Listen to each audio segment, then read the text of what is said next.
Two. Okay, thank you, everyone. Welcome to the ESE Parent Connection, March 14, 2014. I am so excited to see all of you. I know that we've talked on the phone, written emails to each other. I have some of my old friends back, and I've met some new friends. We have grandparents, parents, guardian ad litems, parent surrogates, some of our community services, which are also parents. We have support groups.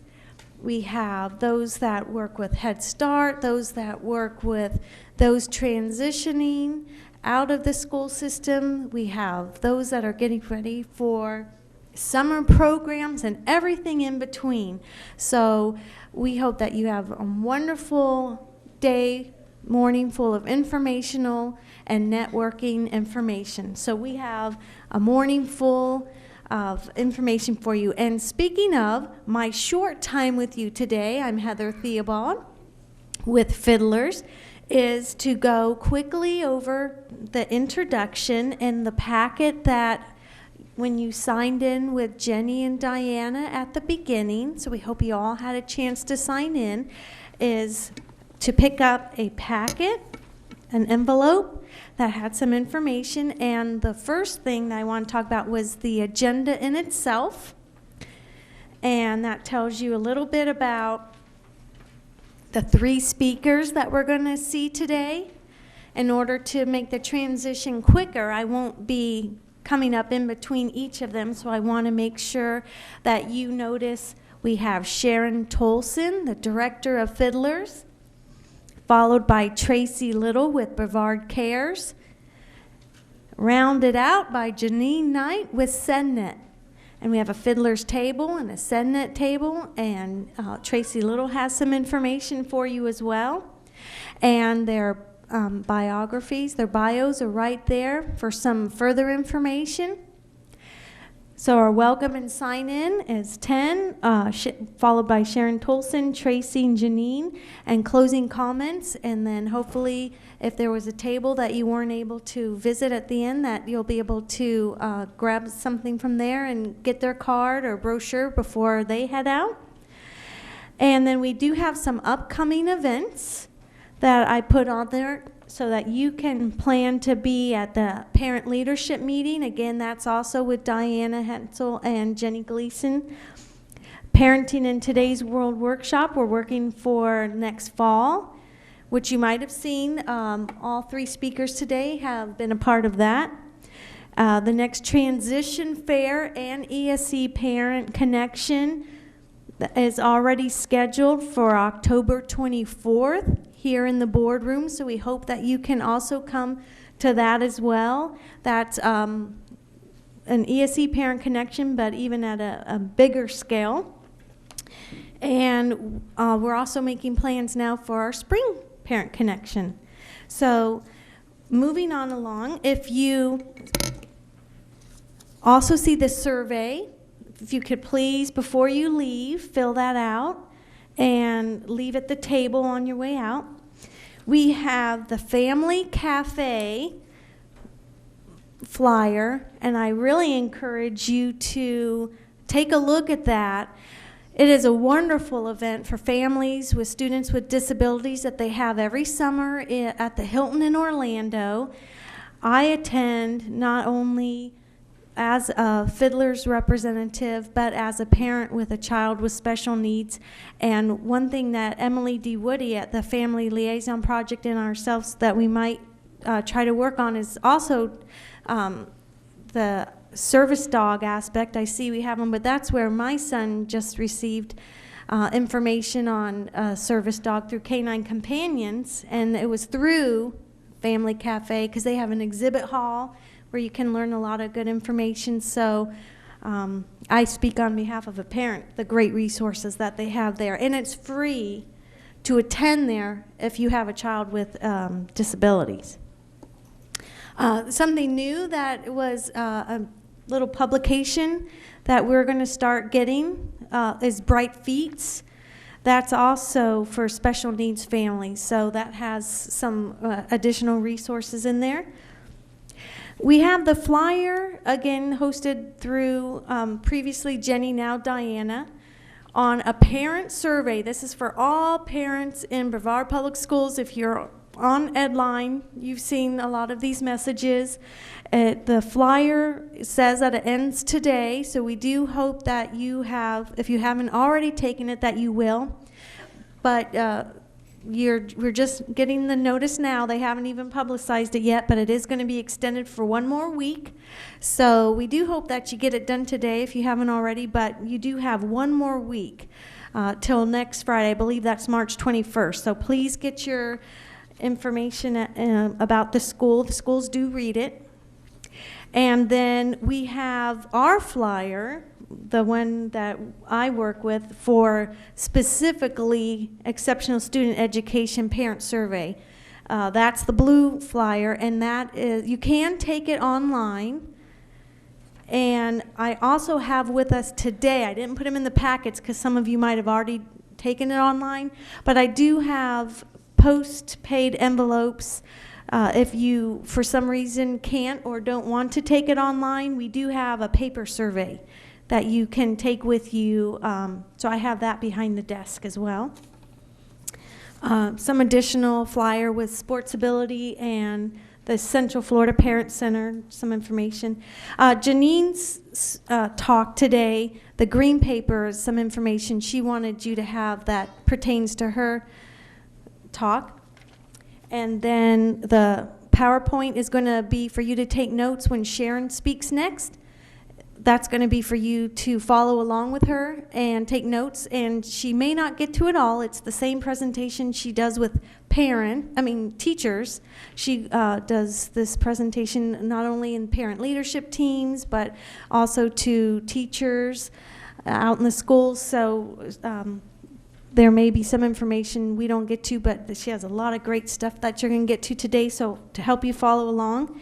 And the last thing that's not in your packet, but I want to make sure, is we have the ICB Space Coast Transition Spectrum. And if you haven't had one and you didn't get one, please get that before you go. I only didn't put that in your packets because some of you have been here to a few of these, and we've put them in the packets before. So that is some of the information that we wanted to give to everyone. And with that said, I am going to step aside for what you really came for, to hear our one and only. And we are so grateful to have Sharon. She will be retiring in a few months, so you are a lucky group to have Sharon Tolson speak on optimal performance. Thanks, Heather.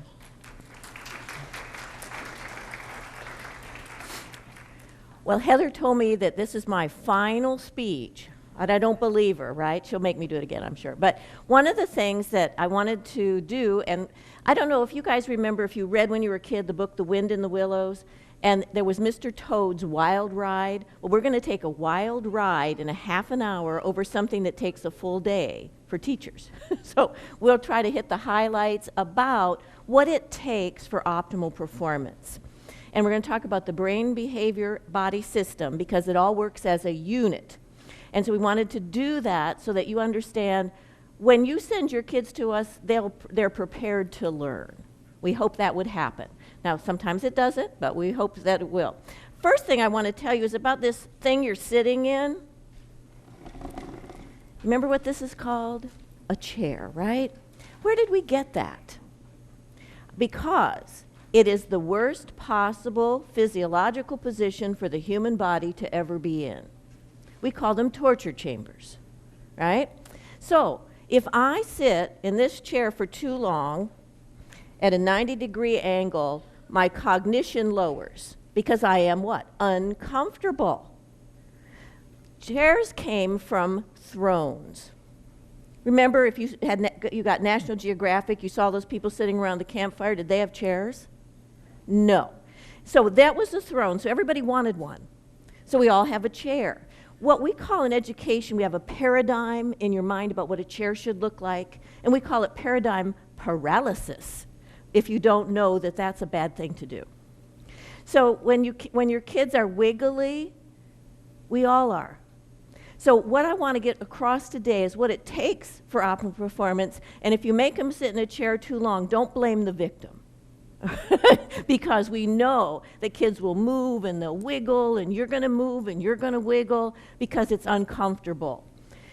My brain stem takes care of monitoring what's going on in the world, and so I'm saying, how's your body temperature, how's this going, but it's not here.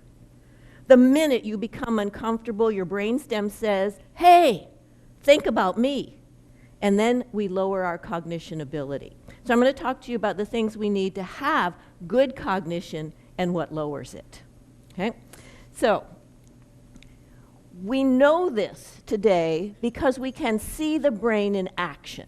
And that's really important. We didn't used to know that because we would think about the outside behavior we saw and not what was happening inside. But now we can tell.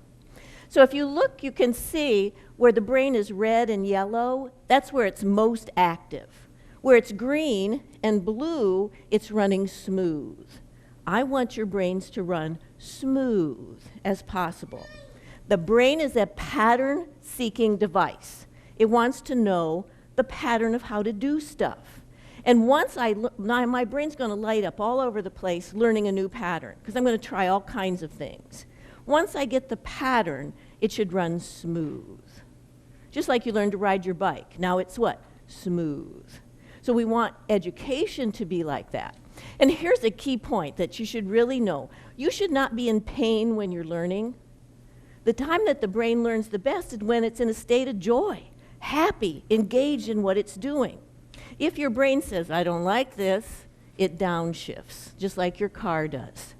So we're going to use the metaphor, simile of a car. Could I guarantee that everybody in the audience has had an experience driving or being in a car? Absolutely. So it's a common experience. Our brain takes what's common, and if I can connect that to new learning, it's great. Kids get it, right? So we're going to think about driving our brain-body system just like you drive your car. That makes sense to everybody? Who's in charge of driving? You are, and the kids are. But we have to teach them how to take better control of their car driving, because they're really not very good at it when they're little. They're not very good at it when they're teenagers, as you can tell by how much their insurance is, right? Because we're a brain in progress. The developmental period of the human brain is from in utero to about 30. So stuff that happens in that span can have serious effects for the rest of your life. So you want to be sure that what happens in the early stages are good experiences for kids' brains. All right? We have different parts of where we do things in our brain. So we see with our occipital lobe, our eyes just send information back there. In fact, a lot of our vision is learned. If I grew up in a rainforest, I don't have depth perception. Why? Because I never see depth. So I need kids to be out playing and having great experiences in more than one dimension. So this, all the time, is not going to let the brain grow. So be very cautious. I do a workshop on the brain and technology, and we're seeing some really damaging effects if you don't play by the rules. So I can't do that all today, but I might mention a few things. We speak using our motor strip. So one of the best keys to optimal performance is movement. You must move to get those nice brain connections and do real stuff in the real world. Very important. So as many experiences that are normal to give to children and get them outside. But you know what kids say in Florida? I love this. It's too hot. We used to get outside, and when my parents called to come in for dinner, we were outside always playing with kids and doing things. That is so important for brain growth. Solving problems, doing real things. Hearing, really important. Alert danger. If you put those little buds in your ears for too long, I can draw what your hearing loss is going to be. It's called noise-induced trauma. And if you the study of ergonomics today, remember when people used to have injuries, like say people move vans and move your furniture, they would ruin their core musculature. So then you see them now with the belts around. That's what we need to know, is that if I don't take care of my body and understand how my body works and how learning works with the body, I'm in trouble. So ergonomics are important. So far you've learned that the chair's no good. Don't put those little buds in their ears or they're going to ruin their hearing because they turn it up too loud. Our society is way too loud. In studies at universities, our 20-year-olds hear worse than 70 to 90-year-old indigenous populations, because it's not really that noisy there. All right, so when we generate words, it's in our frontal lobe. How many of you have teenagers? Oh, see, okay. This is a real interesting piece. Words are generated in the frontal lobe, but there's a part called the prefrontal cortex. They don't have it. Little kids don't have it either. So we treat teenagers like they ought to be like adults. They are not. So if I don't have a prefrontal cortex yet, what I don't have is impulse control and long-range planning. Would you say that that's pretty typical of your teens and your little guys? So you are their prefrontal cortex. So don't you tell them everything 1,000 times. And you will tell it to them 1,000 times. What is the pattern? In fact, one good example of this is my mother was a great pattern teacher, but she forgot to tell me the criteria for room cleaning. In my opinion, if you don't see it, it's okay. So if it's under the bed or in the closet, that's fine. So, but that didn't meet her criteria, but she did not tell me that first. So before you blame the victim, she had to spend an afternoon with me showing me the pattern of room cleaning that she expected. I need to know what that is, because if I don't know, I can't do it. Or I do it to my standard, which wasn't hers. So think about what you want kids to do. You have to show them the pattern. They do not listen to you, they watch you, right? You can tell them 100 times and they don't do it, but if they watch your behavior, that's how they learn. And I know you've said this to your kids because I've heard it before. I've told you that 1,000 times. Please, you will. It's just going to happen. Don't worry about it. Over and over, what is the pattern? What do I want? What do I expect? Here's another thing we say to kids I think is really interesting. If I go over to a kid and I said, "No, I want you to think about what you just did." She's already worried. But little kids think about it. If a 4-year-old would say this to you, should I analyze that or synthesize it? Should I lay it out on a Venn diagram? Should I use inductive or deductive reasoning? You'd stop saying that. They think all the time, they just don't know how to think about things efficiently. So we have to teach them patterns of thinking. And then if they look at us weird, we say, think harder. You can't think harder. There's no way. You just think. You need a pattern of how to think about it. So let me put you in the car to drive now and show you how we relate this to children. You always have to have props with kids. And you don't change in your learning, you just get taller. You need to act stuff out.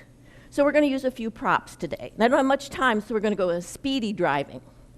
Would you drive for us? Sure. All right, so now everybody put your hands up and drive. You drive your brain-body system to get what you want, okay? So you may drive to some places I don't want you to go, but that's what you wanted, all right? So we've got to help this driving situation. All right, so we're going to put on our back wheels first.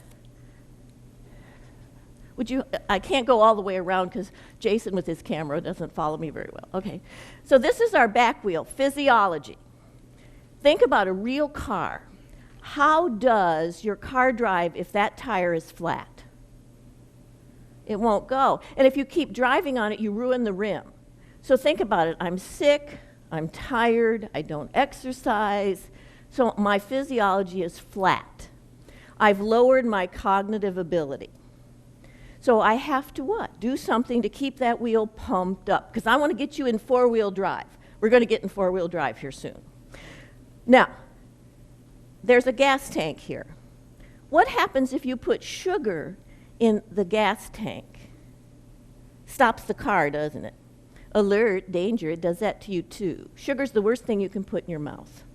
It is as addictive as cocaine. You have to detox on sugar. We're now calling Alzheimer's diabetes type 3. So sugar is bad. With the kids, I do an activity where we act out the food pyramid. I make them hit their head and go, sugar bad.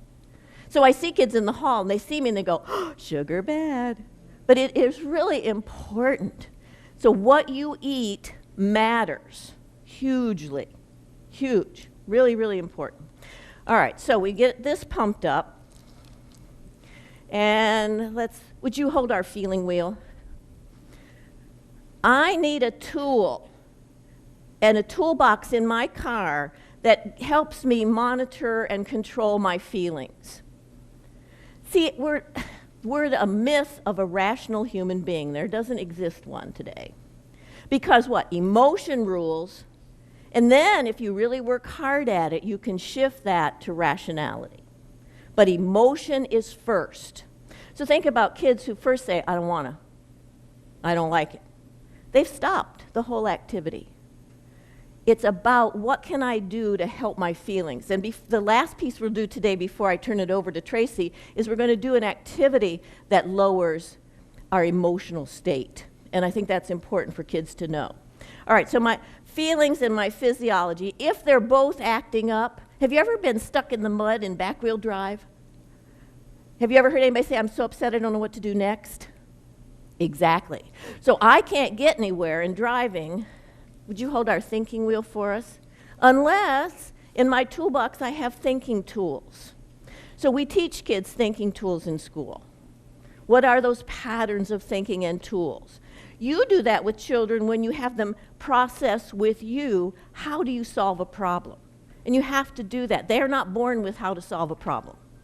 It's very important. So thinking tools, and would you hold our acting wheel? So I could think about it forever and do nothing about it. So this is my acting. How am I evaluating my behavior and what I'm doing as I'm driving my car? So you want to be sure that you have given kids a pattern of behavior. How you act in a restaurant, how you act here, how do you talk to people. That's what you guys send them to school with, are those things. We try, but we need your help in all those things. Now, the neurons are the building blocks. So you're born with all these possibilities. You have more possible neural connections in your brain than the number of atoms in the universe. The potential is staggering. But if the brain doesn't get that pattern of how to do stuff, it's not making connections. So pattern, pattern, pattern. And it's really good if you and the teacher and your whole family work on those same patterns. We have the same expectations. That's what they really look like. For those of you who have teenagers, we do a pruning of those neural connections that haven't been made. But no fear, you can, for the rest of your life, make more connections with the neurons and things that you have. But if I haven't established real good patterns when I'm little, it's just harder as we get older. We constantly can do things, we just have to work harder at it. Just takes a little longer to learn the pattern. All right, so I'm going to ask you to do the neuron bump with me. You ready? We teach this to the kids. Put out your dendrites. All right, now, you're bringing in 1,000,000 pieces of information all the time. So you're bringing it into your brain and to your 20 human senses. We don't have 5, we have 20. Now, once that information gets in there, I have to then turn it into electricity. So let's sizzle. Shh. Now, if I'm not drinking water, I'm not creating electricity. Water, water, water. Your brain runs on water, everything runs on water. So you have to drink water. Here's a rule of how much you need. You don't all need 6 glasses a day. That would be malpractice. What we think is important is that you need about a half an ounce of water per pound of your body weight for your baseline.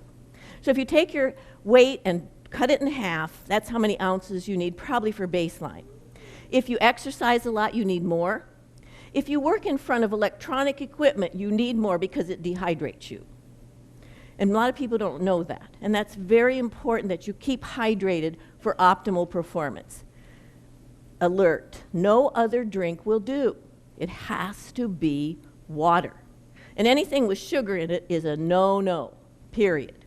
Water, water, water. Okay? Kids always love it when I say that. You know, I'm always the bearer of bad news nutritionally for kids, so. All right, now, we've got electricity. Ready, everybody? Shoot that down. You're going to shoot it down the axon. Now, around that axon is a sheath made of myelin. Now, that's made from something we eat. And this is really interesting. It's made from fat. I think that's where we got the thing fat head. I don't know. But it's important. Your brain needs that fat. And when they came out with those fat-free diets, I had a conniption fit. Those of you who are old enough to know what a conniption fit looks like, it's not pretty. I don't know if we use that word anymore, but I love that word. So I thought, what in the world are we thinking? Kids need that for myelinization. Now, this is not Crisco, right? This is olive oil, avocados, good oil, because we need that for brain growth and development. Kids today eat the worst crappy diet I've ever seen. We've got to be really cautious because 3 surgeon generals ago, we met over in Jacksonville, and he said these kids will not have the lifespan of their parents if some miracle doesn't happen. Poor eating, not enough movement for brain growth and development. So we're real concerned about that. So if you can get them away from Pop-Tarts and pizza, we'd be happy. But one of the things kids will do, though, we did an experiment with a 5th grade group, and we checked what they had in the cafeteria before we taught food for thought. After I taught them all that stuff, the next few times they went to the cafeteria, we took information. They didn't do perfect, but they did a lot better. I had a little girl in the back put her hand up, and she's almost in tears. She said, I haven't eaten anything for my brain today. I said, well, it's just 9 o'clock. We'll be okay. We'll fix it. You know? But it's so important. Once they know what it takes for optimal performance, usually they'll try to do better. They're not perfect, because we're not perfect as adults either. In fact, if I go in the cafeteria, people cover up their cake like I'm the food police. I don't know what's going on. All right, so now, after we've sent that electricity down, now we're going to turn that electricity into chemistry. So everybody, put your hand up and go squish, squish, squish. I'm sending that stuff out. Then the next set is going to grab onto that stuff. Everything, a lot of things happen there. That's where the neurotransmitters, the neuropeptides, the hormones go across. Another piece of information is that we need to eat good food to make good neurotransmitters. Serotonin, dopamine, all that stuff is made from amino acids from food. So a lot of depression in the United States today, we think in the research about 65% of it is nutrition related. Because if I have low serotonin, I have depression. And serotonin's made from food. So if we eat bad food, our mood shifts. So we got to be really careful. This morning, do this with me. You got up today and you had cortisol. So put your hands by your head and said, oh, I had some nice cortisol this morning. It got me up. Wow, really nice, okay? And then I got angry and I went, wah! Okay, do that with me. Wah, wah. All right, so now I'm all upset. I've got all that chemical surging. Cortisol's the worst one, but there's a lot of them going. I can't get rid of that unless I what? Move. I've got to walk it out or do it. Do you remember people used to tell you, just when you're upset, count to 10? It just made you madder because it wasn't movement. Movement brings down that chemistry. So if you ever want to talk to a kid who's upset, forget it. They don't hear you. They got all that surging, surging, surging. They see your body language and your tone of voice, but they don't hear your words. So I've got to be really careful. I need a tool for them to calm down. Then you can talk. If you've ever had an argument with a significant person in your life, don't you bring up everything that ever happened. 100 years ago you did this, and yesterday you did this, and yesterday, blah, blah, blah, and you're all upset, blah, blah, blah, blah. Now, the other person who isn't mad yet says, honey, you should just do A, B, and C. And there you are wanting to take out their jugular vein. Because on a calm time, you know A, B, and C. You just want to be comforted and said, it's okay, it'll be okay. Because we can't talk this out while you're up there. And the minute you say that kind of stuff, it just hikes it up more. So be sure, if you want to talk with kids, you calm them down first. And then best thing is walk and talk. Because now I'm getting rid of that big chemical surge. Especially with high school and junior high kids, they need to walk that off. Little kids do too. But little kids don't get under stress unless we put them there. Right? So do this with me. This is called a beta rhythm. This is when you got up this morning, you got in the car, you got the keys, where's the kids? Let's go, let's go, let's go, let's get there. No learning happens there. That's when you lose your keys and you can't find them. This is alpha. Relaxed but alert. That's when learning happens. Okay, real important. Good learning happens here. Little tiny people are in what we call theta. Huge waves. Does your little kids ever ask you, is that real? It's that for you as adults, it's just before you go to sleep. And that delta wave is your big sleep. But I want you to be relaxed but alert most of the time. Make sense? So now I'm going to teach you, I just got a few minutes left. I want to teach you an activity we do with the kids, and I also do it with businesses, Brain Gym for Business and Brain Gym. I worked with a computer company that they were having so many medical problems. No wonder they didn't understand you cannot work in front of a computer all day long without damage to your system. So kids, too, be cautious. They need to be on restriction with a lot of that stuff. And in your packet, I do have the consequences of too much screen time by TV, but it's for all kinds of things, computers, iPads, anything with a screen. It's real important that you know the rules. All right, so I need everybody to stand up. And you don't have to stand up if you can't. Please only do what your body will let you do. All right, so we're going to put our feet directly under our shoulders with your toes pointing straight ahead because I want you to be in balance. Okay, so with the kids, I may tell you what we call these moves with the kids, but I'll tell you the science behind it. When I worked in neurology clinic, these were soft neurological signs we used to see if people were integrated. And we've worked with the kids a lot with these too, and it's lots of fun. Even high school kids love it. I have kids, we're out going to take the SAT one day, and I saw them doing Brain Gym before they came in. So I know it's really good for them. All right, so we should drink water first so that we are hydrated before you do most activities. If kids are working at home doing homework and they get, you've done it yourself. You read that paragraph over 100 times, you still don't know what's going on. It's because you're not focused. The brain cannot multitask. I don't know whoever wrote that somewhere and said it. It can't happen. If you think you could multitask, it means you do everything crappy. I need people to focus. Focus, focus, focus on one thing. That's what I ask people when I hire them. I don't want someone who's flicking all over the place, multitasking about stuff and not doing anything well. All right, so first procedure is find your collarbones. Take your thumb and your first finger and just go right below that before the first set of ribs. Gently make circles with your fingers and breathe deeply. You need a lot of oxygen in your brain. You were just sitting down, so your brain was not where it needed to be for good thought. What's scientifically happening is the carotid arteries run through here and you're helping blood pump to the brain. Now, we have two sides to our brain, and there's a corpus callosum in the center. So we have to get both sides working together. So next procedure is, now, go as slow as you can go. I don't want your heart rate up because we want relaxed but alert. We're going to take our right hand and slowly bring up your left knee and then cross over. Slow as you can go.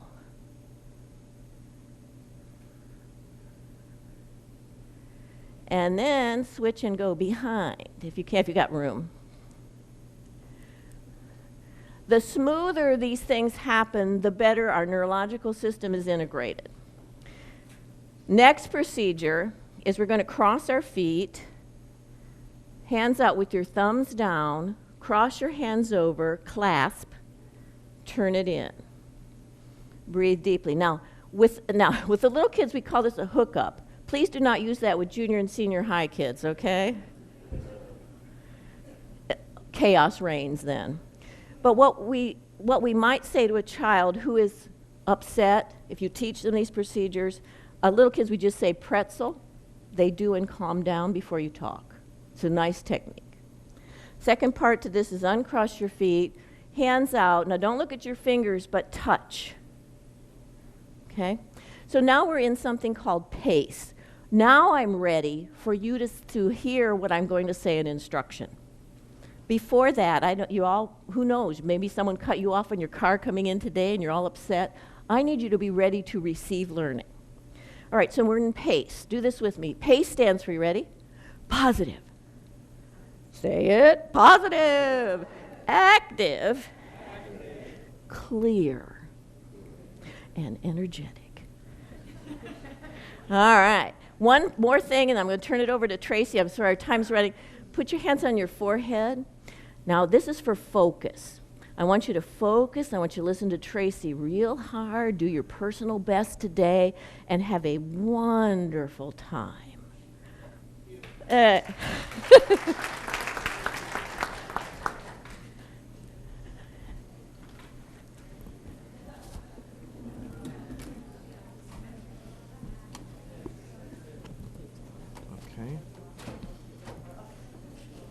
Let's put this in my pocket. Is that okay? Oh God, don't let me break it. You'll just keep your wheels. I'll pick them up later. Okay, and then I just go from one to the other. Can people hear me? No.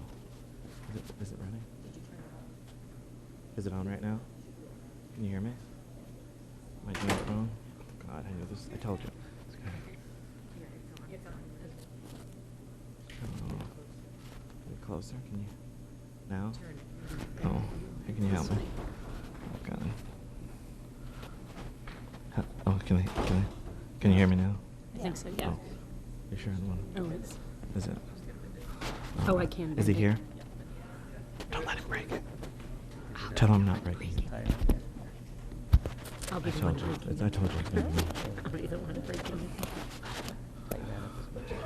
Okay, that's fine. Getting a little more anxious. Behind the scenes. It's okay. Let's Everybody see. have some candy. Oh, no, never mind. No. Okay. All right. Am I gonna break it? No. Can they hear me? You can hear me. Okay. Okay.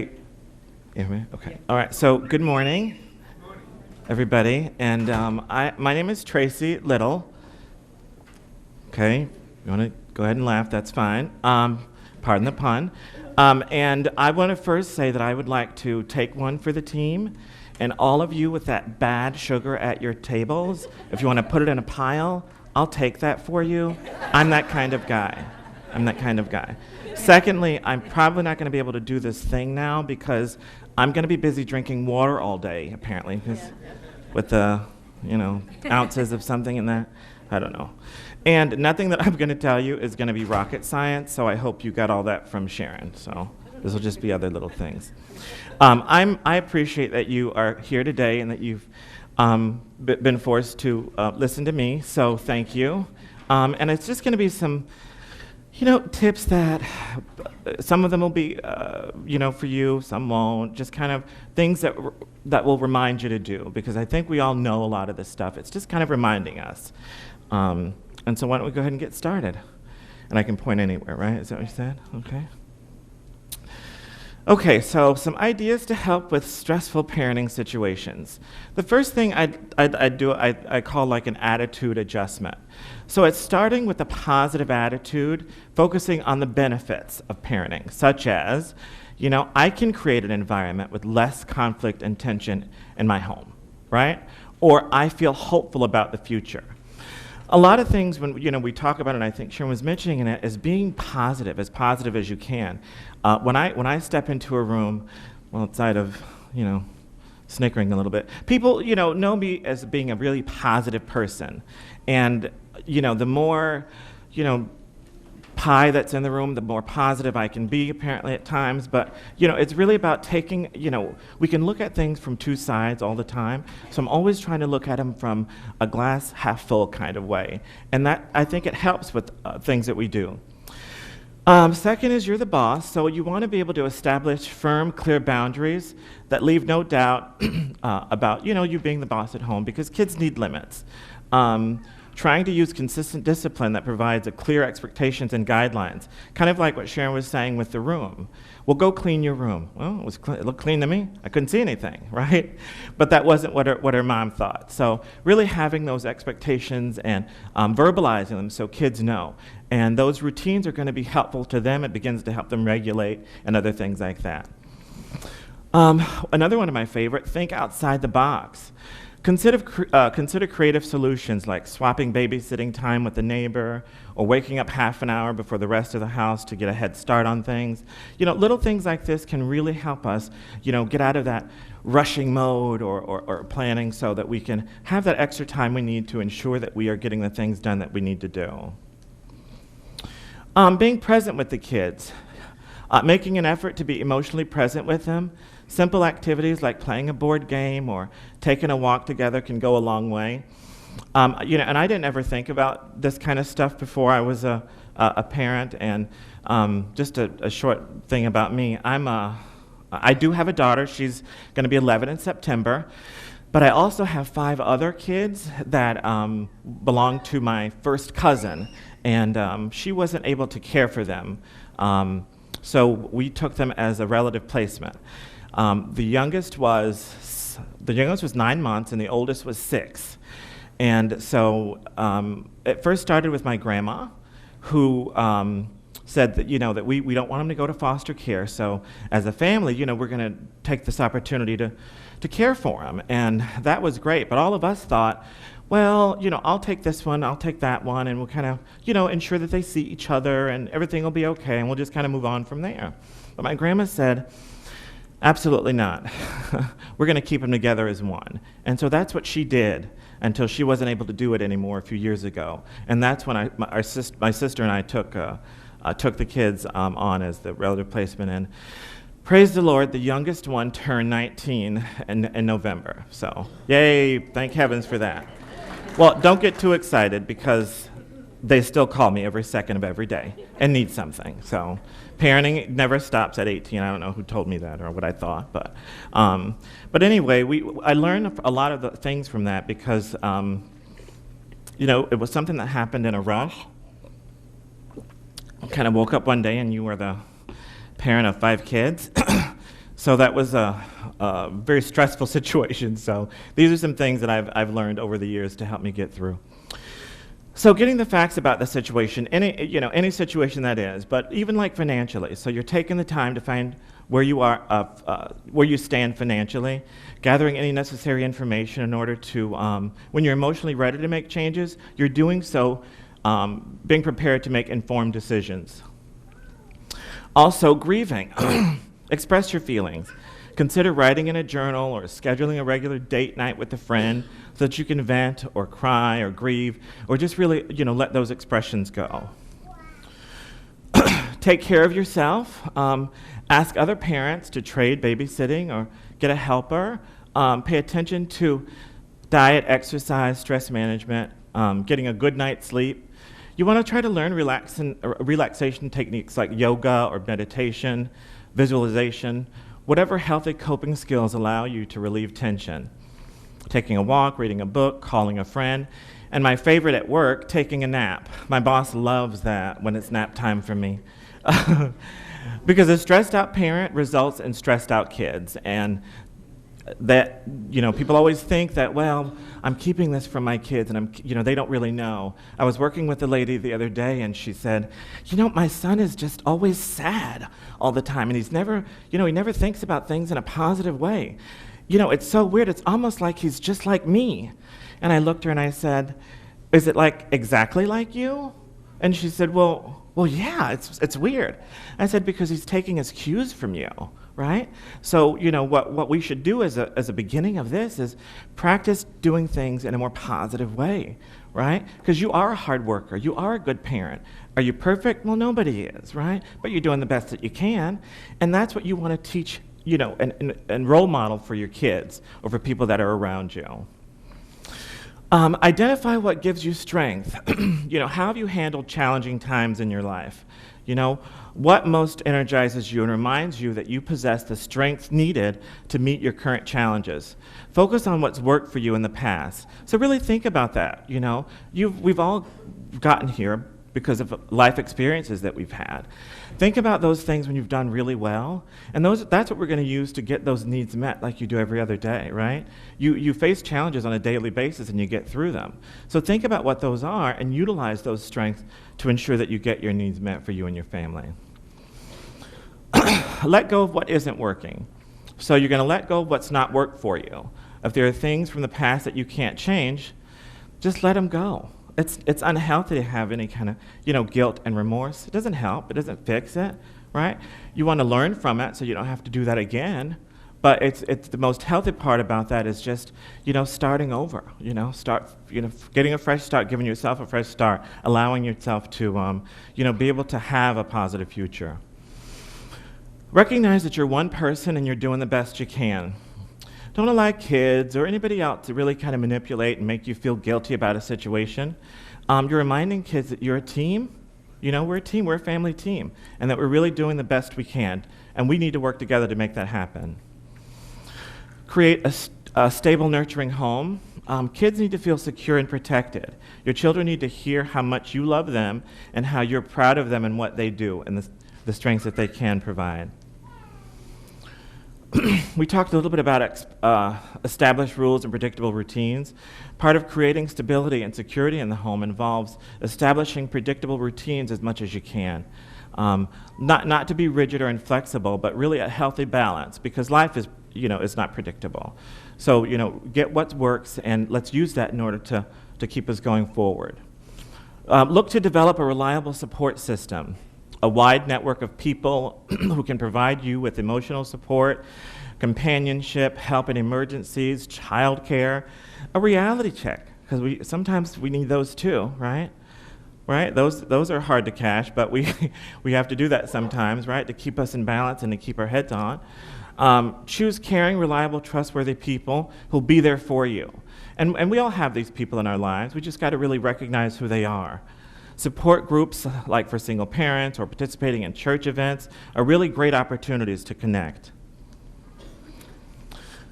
Some things to remember. Give up your guilt.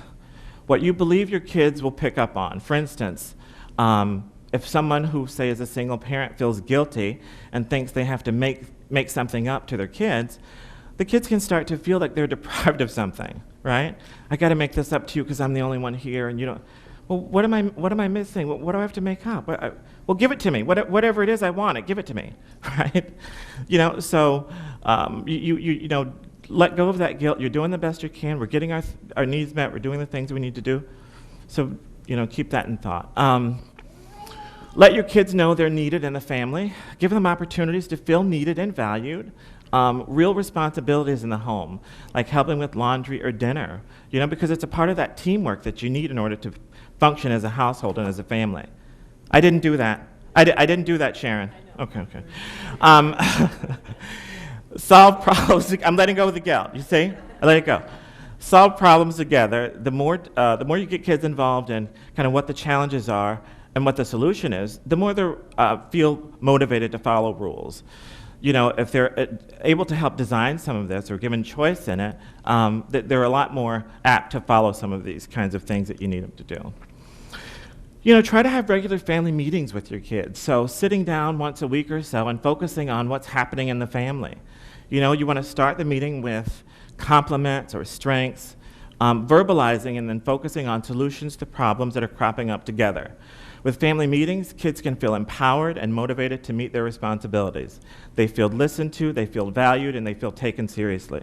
And that's what you want to do as you start to establish their own independence, for themselves and how they can be a significant part of the team of your household.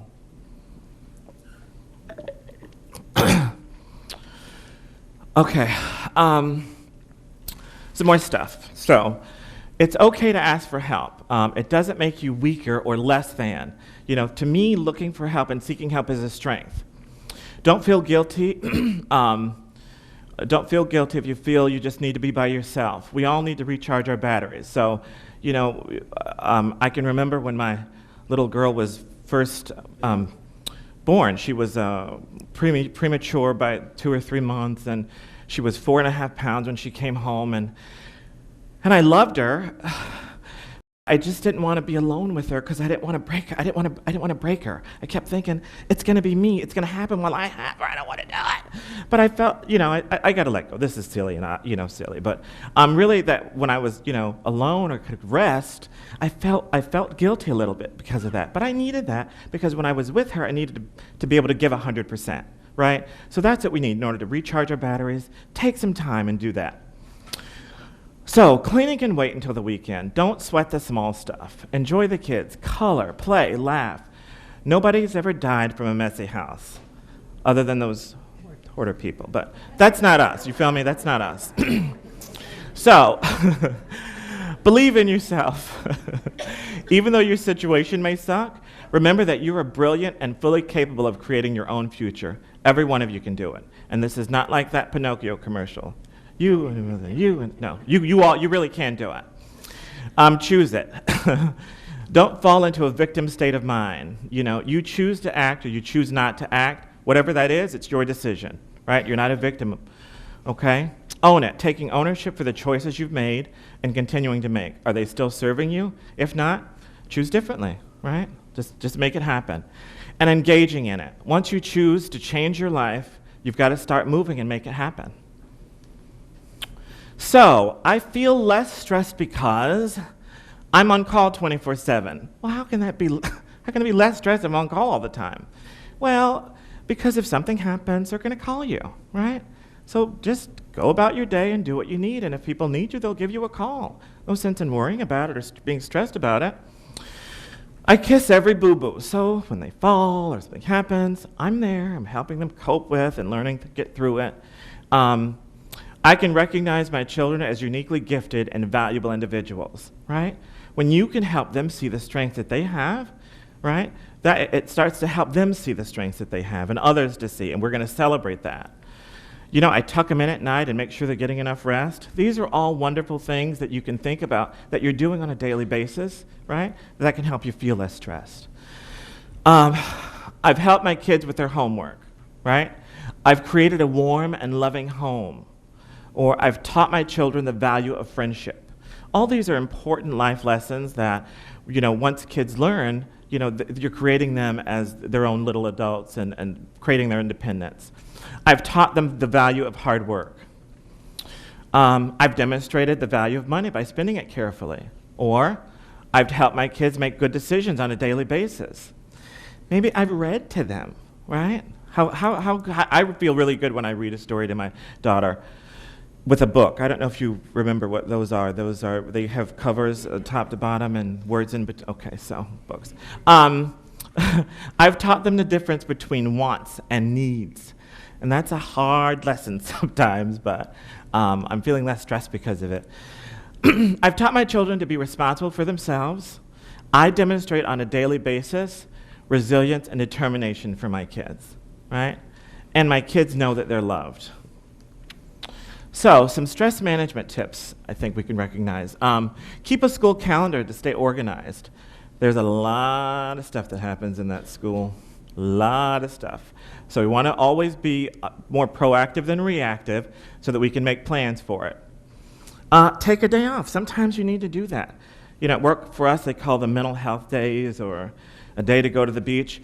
We just hosted an international conference here locally this week, and everybody was talking about the beach and how wonderful Cocoa Beach was. And you know what I had to do? I had to go take a look at it because I hadn't seen it in a long time because I'm working. I go, we have a beach here? Where? Oh, wow. Take a day off, right? Take a day off and get yourself rejuvenated. Control your reactions when your kid pushes your buttons, because sometimes that is an art form for them, right? So let's learn to do that and control so that they're not pushing buttons for us. Writing in a journal, really kind of keeping your thoughts, writing your thoughts down and looking at them. I was looking at something that I wrote a couple of years ago. Ironically, it was be fit and be, blah, blah, blah. So, but I keep writing it. You feel me? One day I'll listen, I guess. I don't know. Give yourself a timeout when you're about to lose your temper. And that's important to do because we don't, we want to make sure that we stay in control, kind of like the other one when people are pushing their buttons, and really coach for kids how to stay in the moment and not kind of get out of yourself. Sometimes we lose our temper. There it is again, practice positive thinking, which can be a very powerful tool. And I think it's really helpful.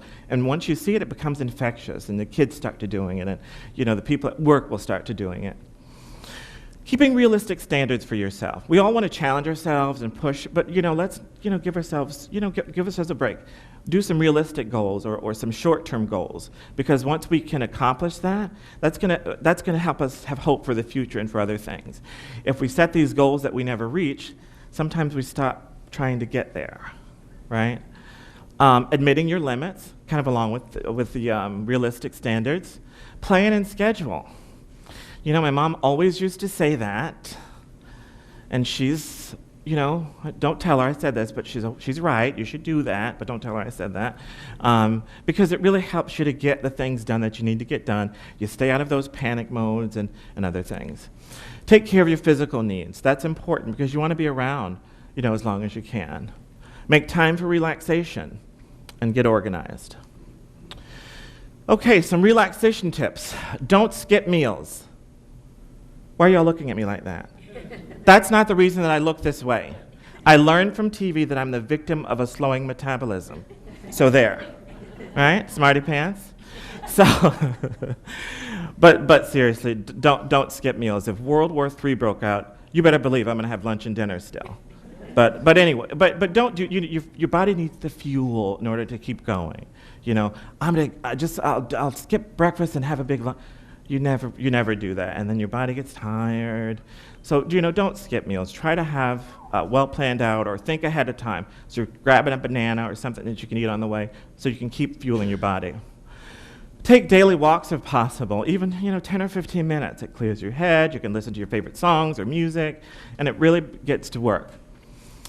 Take a break during tasks. So. If you're at work or at home and you're doing a task that's going to take a long time, every hour or so, set an alarm, right? So you can give yourself a 5-minute break, stretch, listen to some of your favorite music. Just give yourself an opportunity to kind of rejuvenate and finish going. Listen to your favorite songs during break. We've all got those things with the music in the ears and that, with the, buds, something. But, listen to that favorite music. I know that I like to hear really relaxing songs or classical music really helps to, keep me kind of in this relaxed mode. And then plan time for yourself. Put it on a calendar if you need to. Give yourself an appointment to take a break, right? Or get the things that you need. So I work at Brevard Cares and Brevard Family Partnership, and at the heart of our system of care, we utilize wraparound philosophy that we call wraparound family team conferencing. So wraparound really embodies the old African proverb of, it takes a village to raise a child. And really it's for us a common sense approach to care, and it's what any one of us would do if our loved one was in need. So at Brevard Cares, we work with families to help try to eliminate some of the stress that you're having or conflict. We work with families that from 0 to 18 that need help maybe figuring some things out or trying to develop some support systems. So I just wanted to make sure to mention that. And I have brochures and cards. If you guys know somebody that fits or anybody that we can help, just give us a call, and we'd be glad to try to help you out. At CARES and in our system of care, we feel like that family engagement is like putting all the pieces of a puzzle together. So you've got the needs of the family connected with the resources, giving families access, voice, and ownership in any of that planning process, and then doing a service coordination and team planning, kind of bringing it all together. So Well, that's all I have. I hope did I do it right? I don't all the time. So, and that's me, and that's how we go. So, all right. Well, thank you. I appreciate you taking a minute to listen to me. Okay. I'm just go. That's done. All right. You're good. All right. Good. Thanks. You can take that off unless you want to. What is Want it? to take that off? Turn it off. Well, so far hasn't Sharon and, oh, sorry, I'm talking too loud. Sharon and Tracy been wonderful. Let's give them a great round of applause. And while I'm getting the information up here that I'm going to talk about, let's give the folks that came here today in the back of the room at all the tables. We really appreciate you all coming out today, the different agencies, to give information to you all as parents and caregivers. And then also thanking Heather with Fiddlers for putting this all together, and Diana and Ginny that are all part of the parenting program here at Brevard Public Schools. So what I'm going to talk about, and I was sitting there thinking about what Sharon and Tracy were talking about, and I thought, now how am I going to fit into all this? But what I do is I work in student services with a grant called SEDNet, and we have a table back there, and my coworker back there, Paula Farrell, is at the table. Some of you may have seen her as you were walking around. And we do lots of different things. SEDNet basically works with students that are at risk or already identified as having an emotional behavior disability. But we also, under student services, do a lot of other programs. And one of the big kind of hot topics that's out there today is the topic of bullying or cyberbullying. And it's in the news, it's on TV, it's in the movies, it's in songs, it's everywhere. It wasn't just invented. It's been around, as you all know, for a long time. And so I was thinking, when Sharon was talking, I was thinking about the brain and how she was describing kids' brains work, and I'm thinking, okay, well, that makes a lot of sense, because a lot of the behaviors that kids do when they have peer conflict follow those things that she was saying. They weren't thinking. You know, they say things and they're not thinking. So a lot of times what we see is not so much that rises to that big word of bullying as much as it is that peer conflict, or somebody just saying something they wish they hadn't said. You know, kids just say stuff all the time. It's not nice, wish I didn't say it, but out it came, and I can't get it back in now. So it's, like I said, it's a topic that is used a lot. The word is used a lot, bullying. And so something we did a couple of years ago, 2 years ago now, is we looked at that word and that topic and said, we've been working on this for a long time as adults, as teachers, guidance counselors, and things in the school. We said, we go talk to kids about it, we tell them what it is, what to do if it's happening to you, how to report it, and all that kind of stuff. And it just seemed like it was all staying the same. So a couple of years ago, we decided to go to the source, and that's the kids, because they live it. It's what's happening to them. And so we started a couple of years ago, 2 years ago now, bully prevention youth leadership groups in all the secondary schools. And then this past year, we started them in elementary schools. So what I wanted to share with you today is some phenomenal things that the kids are doing to protect each other, to be friends to each other, to understand how their words hurt each other, because sometimes they don't realize it. You know, we would hope they would, and we would think, you know, that kids would realize what they say is hurtful, but sometimes they don't. Maybe they haven't been taught that. Maybe they haven't seen it. Maybe they come from a very stressful home situation, and so those kinds of unkind words are said to them, and so all they know is to go say unkind words to someone else. Lots of different reasons. And so we really wanted to talk to the kids and have the kids help us understand what's going on and how can they help each other? How can they be friends to one another? How can they be respectful to one another? How can they just be kind, just simple kindness? So what I wanted to show you today, because they are so much more creative than we could be. We maybe were once, but somewhere along the line, we've forgotten it. But they have done some phenomenal things out there. So we wanted to share that with you today to show you that the positive side of that very negative word of bullying and cyberbullying. And so I wanted to show you some things that the students have created. Even though their brains might be in one place, they have a lot of creativity. And even though technology may not be the best thing for their brain all the time, they know how to use technology to do some positive things. So that's what I wanted to show you first. And this is a PowerPoint that was used last year at a school board meeting. And normally I like to walk around and stuff, but apparently if I have that microphone too close to this one, I'll bust everybody's eardrums. So I have to stand here so I can show everything that the students have done. So this is a PowerPoint that a set of students created. And last spring, they presented in front of the school board in regards to things that they've done. So we called it Take a Stand Against Bullying. And so at every school, there is a group. Whether it's at an elementary school or a secondary school, there is a group of kids who have been identified for lots of different reasons, and every school has done it differently.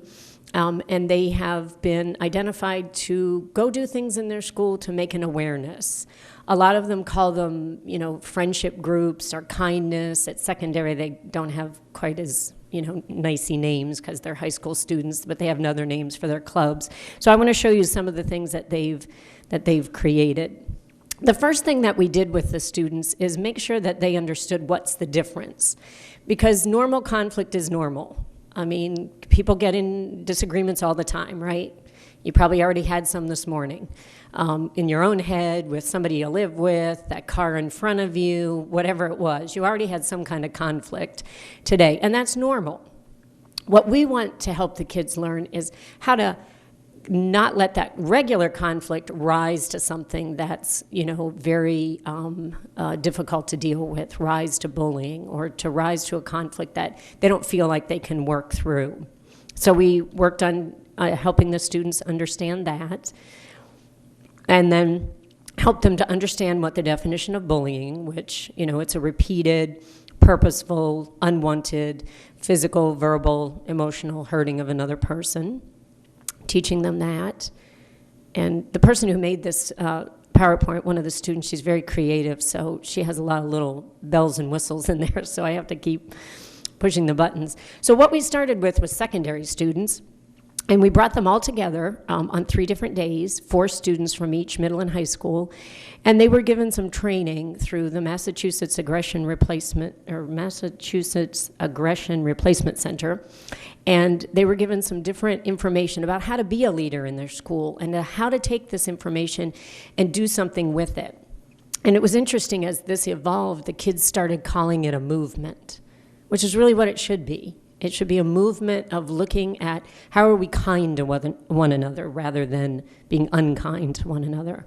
So some of the pictures that are in this PowerPoint are just from different things that they've done. This is some kids, they made a bully prevention wall at their school. And these are the middle schools that have participated, and just different pictures that they've created. And then the high schools have all participated also in the different types of things. A lot of them did door decorating contests, and they made different walls. This is Stone Middle School, and they had a whole day, or, well, longer than a day, but this was the ending day where all the students wore red, and they had different presentations on bullying and things like that. Again, Palm Bay High School and Stone Middle School. All those schools are doing something. It's just not every school sent us things. So Jackson Middle School in Southwest, they had a big door decorating contest. Delora Middle School has, and I don't think they call it an anti-bullying wall because that doesn't sound too fun, but it's it's a wall that they created in their school to show that there's support for everyone in the school, no matter what. And the kids signed their name to that. I think theirs might have been called Blockout Bullying. And so some of the other projects they've had is different rallies and mix-it-up day at lunch and random acts of kindness and different things around take a shot against bullying, where they played a basketball game, and all different kinds of things that they've created. So that's a PowerPoint that the students created that they presented to the school board, like I said, last year. And then I wanted to show you also some things that they created that were some different video clips. And let's see, I think this was an elementary school. This is a message from Steve Park Elementary Storm, special team of role models. It's no joke when you provoke. So that was something that they did, and then they put that over their TV at their school. Anti-bullying pledge. This is for me, for everybody today, for everybody tomorrow. I think bullying stinks. I won't watch someone get picked on, because I am a do-something person, not a do-nothing person. I care, I can help change things, I can be a leader. In my world, there are no bullies allowed. Bullying is bad, bullying hurts, bullying bothers me. I know sticking up for someone is the right thing to do. My name is Gabe, John, Jacob, Noah, Anna, Walker, Abby, Devin, Shyla, Lexi, Avery, Shauna, Summer, Leo. and I won't stand by. I will stand up. Okay, so that was, just by a show of hands, how many people here have elementary school kids? Just by a show of hands, just so I can gauge. Okay, and then how about secondary students, middle or high school? And then some both, probably. Okay. I don't have a whole lot from the elementary schools, just because we really started that this year. And what happened with the elementary school students was that the guidance counselors came and were trained on different bully prevention and leadership skills. And then they went back to the schools and they looked at different groups that they may have already identified, or they chose students, depending on the situation at the school. And those groups started, like I said, this year. And so they've been doing different things. A lot of them did those kind of video clips where they then showed them to the whole school so they could see, here are kids in my school who don't want this to happen. Here are kids in my school who are trying to do something different and trying to not just look away. Because that's what we find is such a big thing, is there's not that many bullies and there's not that many victims. I mean, there are those people out there. It's the rest of us that can make such a difference, the bystanders, the people who see it and choose, for whatever reason, not to do something. So what we were trying to do with this was to show there's students out here that want to do something. So if it's happening to me, and I'm in 5th grade, and that gets put up on the TV, and I see that, I see here's a group of kids in my school that say no to this. This isn't what we're going to do here. So I can go to those kids if I need to, because we all want them to come to us, but they don't often come to us, to tell us what's happening, because it's hurtful and it's embarrassing and it's hard to deal with. But they'll go to their friends. And they'll tell their friends. So we want to make sure the other kids in the school know what to do. If my friend comes and says, hey, so-and-so, keeps calling me this, or so-and-so, makes fun of me about the way I look or the little quirky things I do or whatever, and I don't know what to do, and it hurts my feelings, and, all that kind of stuff. So we want to build a dynamic in the school that those kids will see that there's other kids in the school that are out there helping them.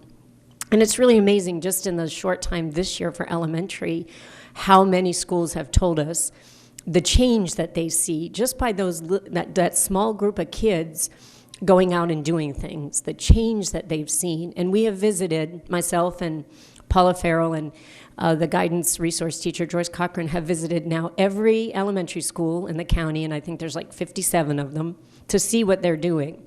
And they're really doing some great great stuff out there, the students are.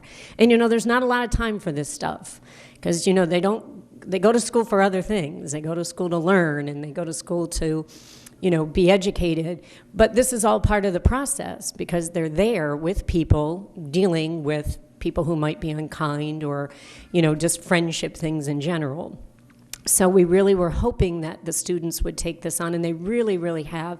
And I hope that if you haven't seen this in your child's school, that you will leave here and go ask, where is this happening in my child's school, or how does this happen in my child's school? Because we want to make sure that it's out there and that people are seeing it happen.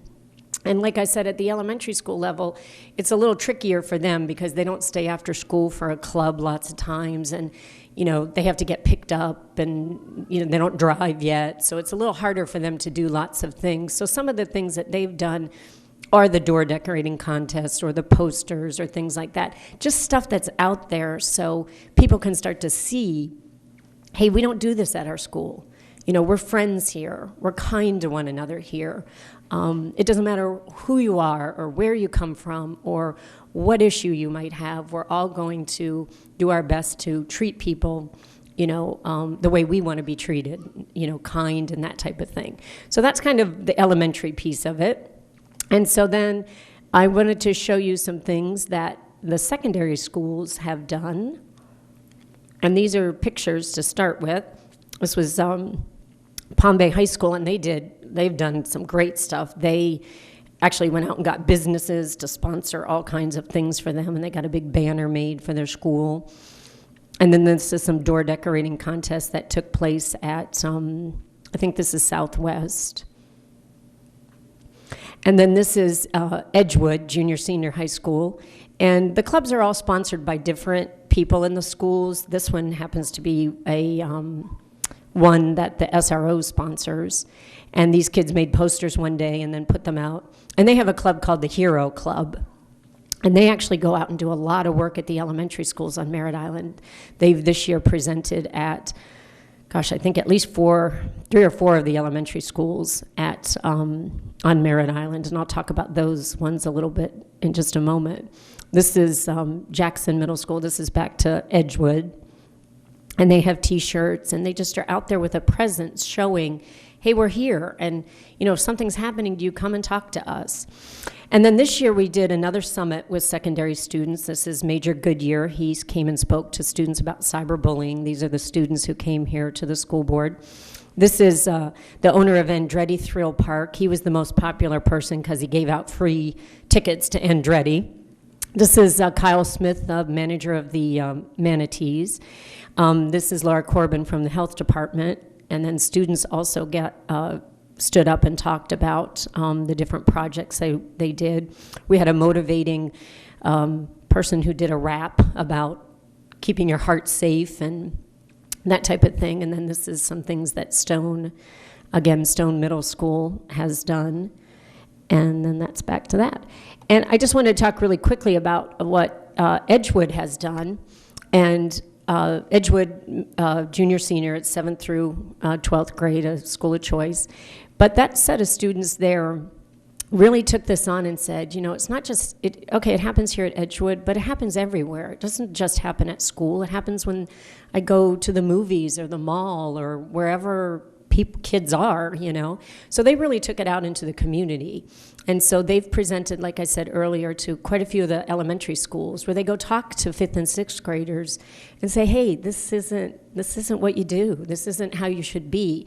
And believe me, I've been to quite a few of those presentations, and they listen to those kids so much more than if it was me standing up there. Even if I was entertaining and could sing and dance and do all that stuff, they listened to those high school kids, and really you could see a difference in those kids. And one of the students at Edgewood just sent me a note in one of the schools that they presented at.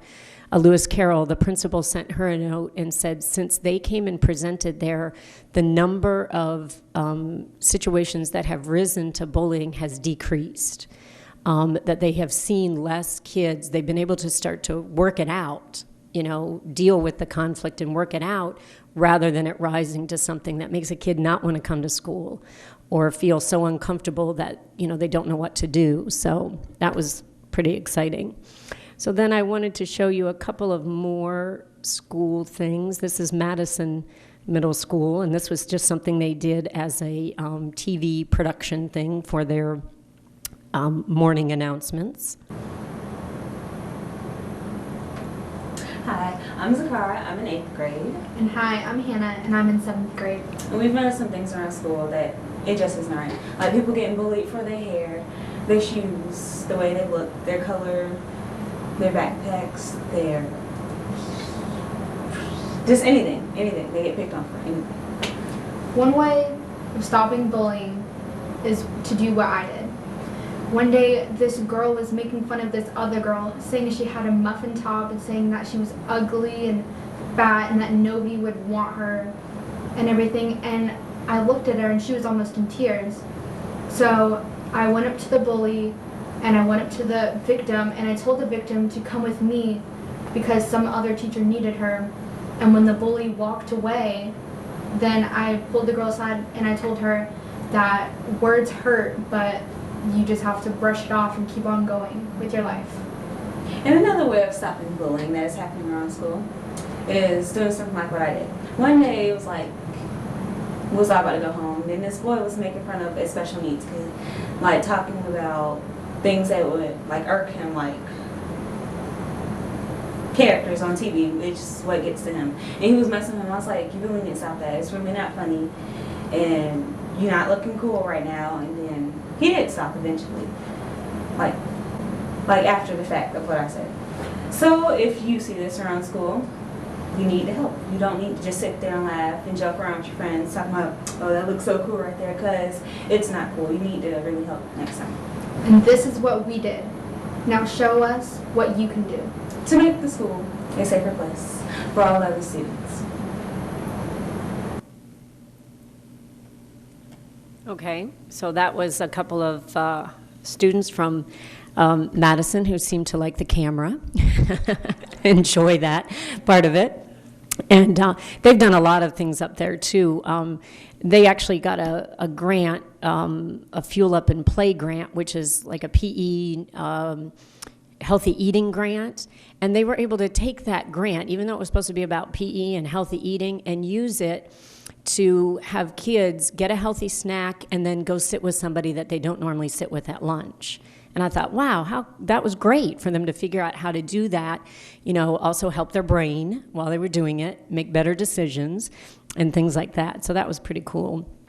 And then let's see, this one is,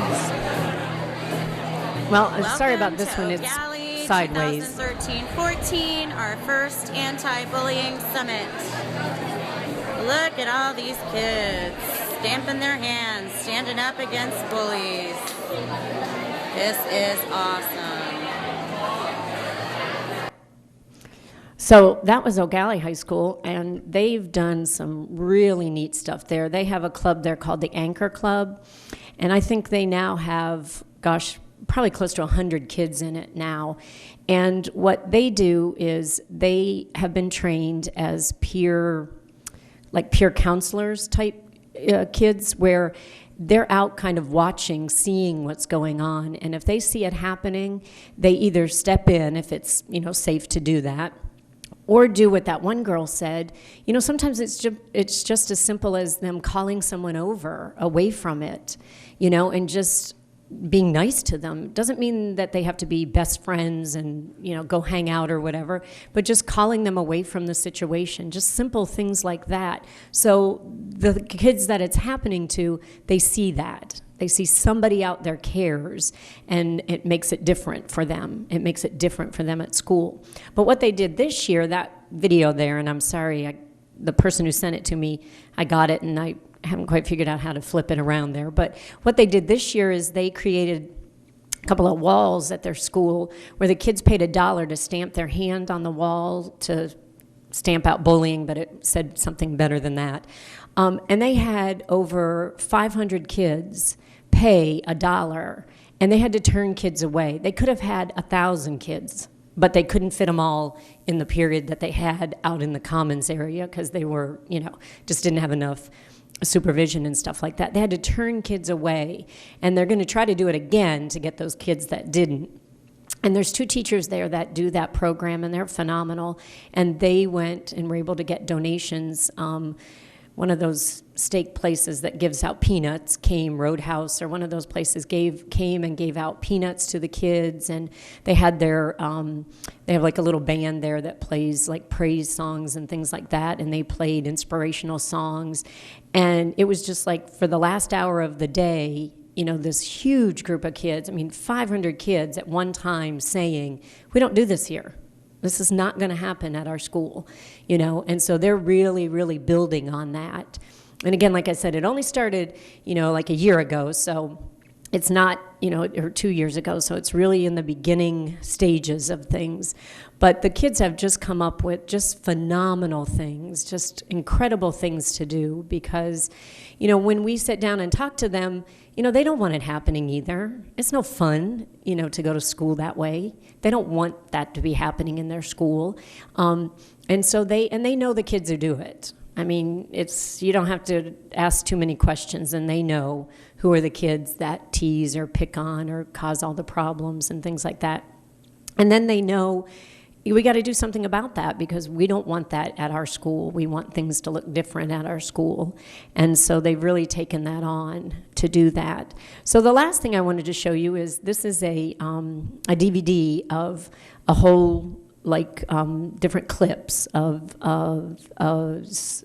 different high schools. I think there might be one middle school in there. I think Hoover Middle School's in there. It'll show you which schools are in there. And this was a video or a DVD that a student put together. He got a bunch of the videos that the different schools did, and he put like a montage together for you to see. So I wanted to show that to you because it really kind of shows all different aspects of it. Because some of them just took on the face-to-face bullying, and then some of the schools really took on that really big issue, which is cyberbullying, which is, you know, the stuff that you can't get away from. You know, bullying, you know, it used to be you went to school and somebody picked on you and you went home and, you know, your family was there and maybe you were in sports outside of school or something like that and you just got away from it. Unfortunately now with technology, you know, you can't get away from it. It's 24/7 for a lot of kids, you know, their iPhone or their social networking site or whatever it might be. And as much as we want to tell them, turn it off, don't look at it, don't respond, it's really hard because that's their world. You know, that's where they live a lot of the times. So I'm going to show you that, and then I believe after I finish, Heather's going to come back up. But like I said, we have a table over there, SedNet. So if you have any questions about the things that I've talked about, you can visit our table after we're finished. So what I'm going to do is I'm just going to show this video, and then I'll be finished, and then Heather will come up.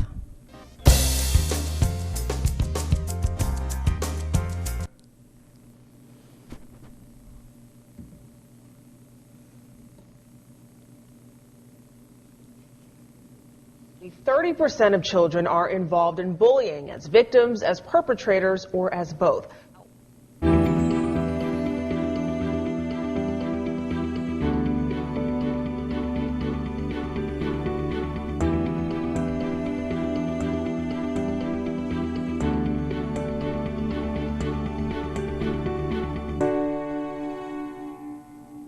When you try your best but you don't succeed, when you get what you want but not what you need, when you feel so tired but you can't sleep, stuck in rivers,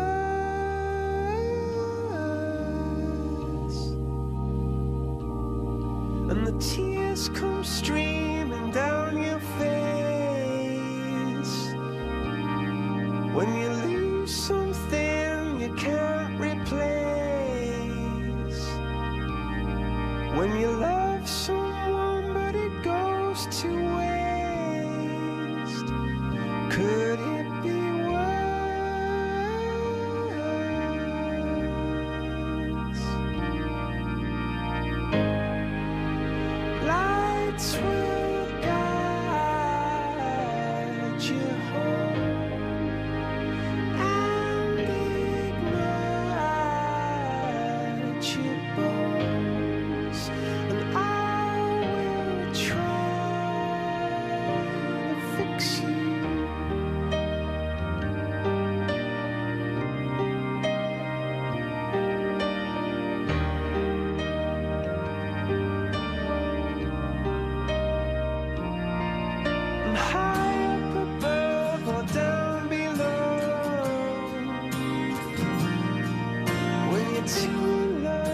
to let it go. But if you never try, you'll never know just what you want.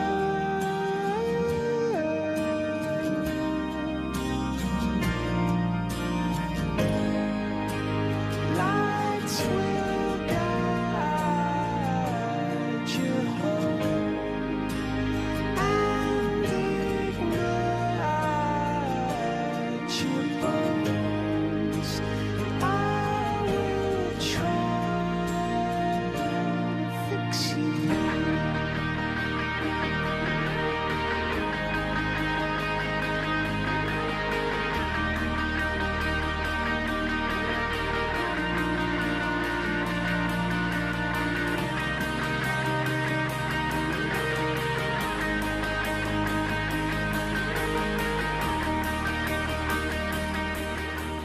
People I don't even know are texting me and putting all this stuff about me on Facebook. Yeah, I was on your page yesterday and saw some of the stuff they've been posting. I know it isn't true, and so do the kids at school. It's not, I swear. I know that.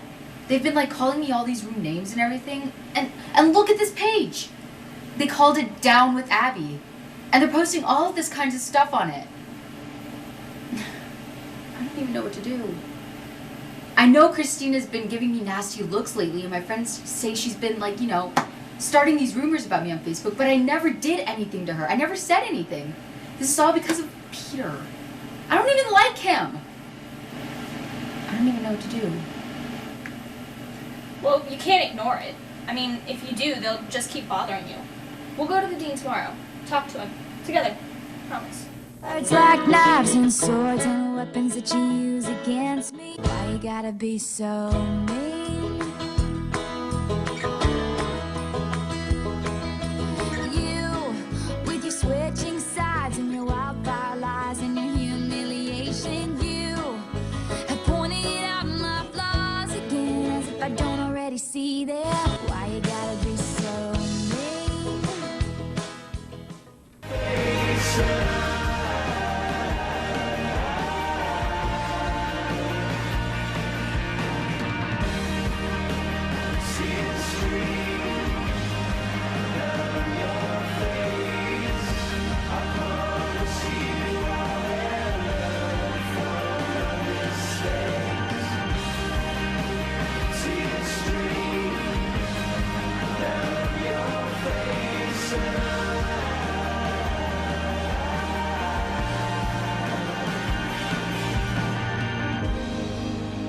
Lights will guide you home and ignite your bones, and I will try to fix you.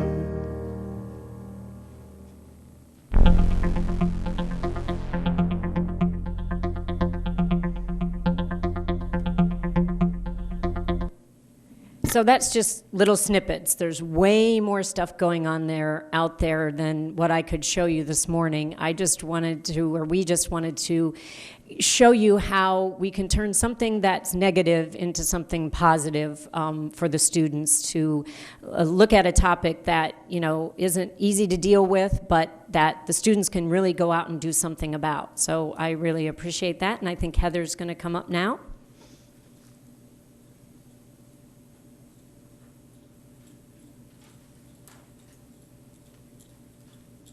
Wow, I don't know about you, but I've been through a lot of emotions in the last few hours that we've been together. I went from calm to wanting to hug the kids to being proud but I'm still very excited to have you here, and hope you got a lot of valuable information. And this part of the closing comments, we do have some time for you left until 12 to visit some of the tables maybe you didn't get to, maybe you were talking to when I interrupted to come sit back down for the speakers.